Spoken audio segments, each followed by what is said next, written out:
Assalamualaikum warahmatullahi wabarakatuh. Halo semuanya.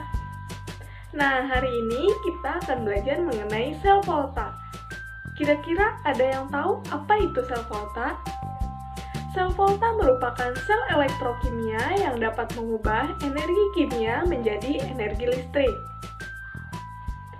Sel volta juga merupakan sel elektrokimia yang berlangsung secara spontan. Maksudnya yaitu berlangsung dengan sendirinya. Adapun prinsip kerja dari sel volta yaitu adanya transfer elektron dari reaksi oksidasi yang ada di anoda menuju reaksi reduksi yang ada di katoda. Nah, selanjutnya kita akan membahas mengenai susunan dari sel volta. Kira-kira apa saja sih susunan dari sel volta itu? Untuk menjawabnya, kita lihat rangkaian sel volta berikut. Nah, berdasarkan rangkaian sel volta tersebut, kita dapat melihat susunannya yaitu ada anoda. Anoda merupakan elektroda negatif yang tempat terjadinya reaksi oksidasi. Kemudian ada juga katoda. Katoda merupakan elektroda positif, di mana tempat terjadinya reaksi reduksi. Selain katoda dan anoda, ada juga jembatan garam. Jembatan garam yaitu rangkaian dalam, yang mana akan menghubungkan terjadinya aliran ion-ion dari anoda menuju katoda. Ada juga rangkaian luar. Rangkaian luar itu terdiri dari kawat konduktor. Di situ akan membantu terjadinya aliran elektron dari anoda menuju katoda. Nah, selain itu, ada juga larutan elektrolit, yaitu larutan yang dapat menghantarkan arus listrik. Istilah deret volta. Kira-kira deret volta itu apa sih? Nah, deret volta merupakan susunan logam yang disusun berdasarkan kemampuannya untuk mereduksi atau mengikat elektron. Nah, kita lihat dulu ya deret voltanya. Setelah kita melihat deret volta itu, ada banyak sekali logam-logam, bukan? Nah, sifat-sifat logam itu berbeda-beda. Semakin ke kiri dalam deret volta, maka akan semakin mudah mengalami oksidasi. Zat yang mengalami oksidasi disebut dengan reduktor. Maka, ketika semakin mudah mengalami oksidasi, maka reduktornya akan semakin kuat. Begitu juga sebaliknya, semakin kanan akan semakin mudah mengalami reduksi. Zat yang mengalami reduksi ini disebut dengan oksidator. Jadi, ketika semakin mudah mengalami reduksi, maka oksidatornya akan semakin kuat. Hal ini juga akan mempengaruhi nilai E0 selnya. Ketika semakin kiri, maka nilai E0 sel akan semakin kecil. Dan semakin ke kanan letak logamnya, maka nilai E0-nya juga akan semakin besar. Seperti yang telah kita singgung di awal, bahwa aliran elektron di sel volta ini terjadi dari anoda menuju katoda.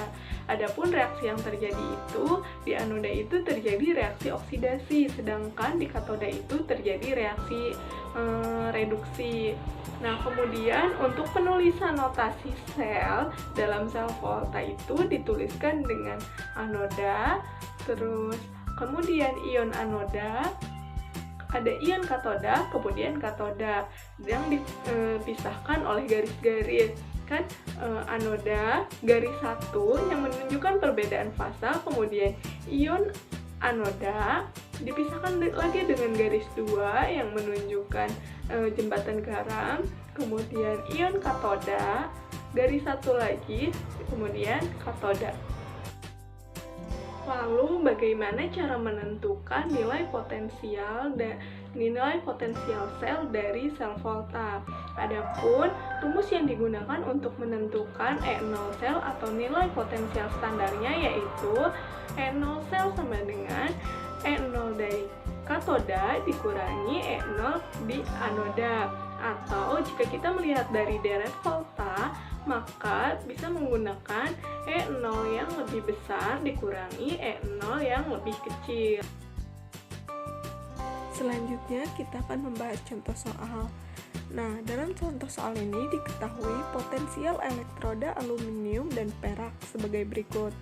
Nah, yang ditanyakan, diagram sel volta yang tersusun, kemudian reaksi yang terjadi pada sel tersebut, dan menentukan potensial standar selnya.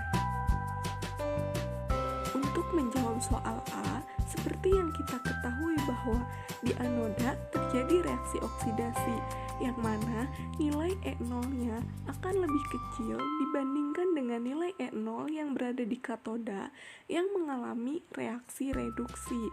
Nah, yang kita ketahui juga bahwa dalam penulisan notasi sel, aturannya yaitu anoda garis ion anoda garis 2 ion katoda garis dan katoda. Berdasarkan nilai E0, Al memiliki E0 lebih kecil dibandingkan Ag, sehingga penulisan notasi selnya sebagai berikut.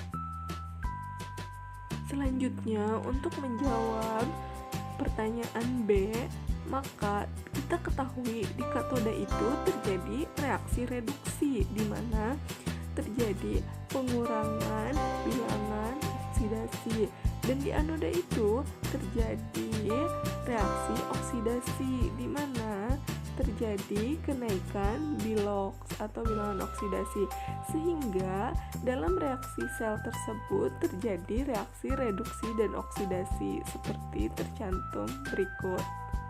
Untuk menjawab soal C, seperti yang telah kita bahas bahwa rumus untuk menentukan E0 sel yaitu E0 katoda dikurangi E0 anoda. Di katoda E0-nya 0,80 dan di anoda E0-nya minus 1,66 volt, sehingga hasilnya yaitu plus 2,46 volt.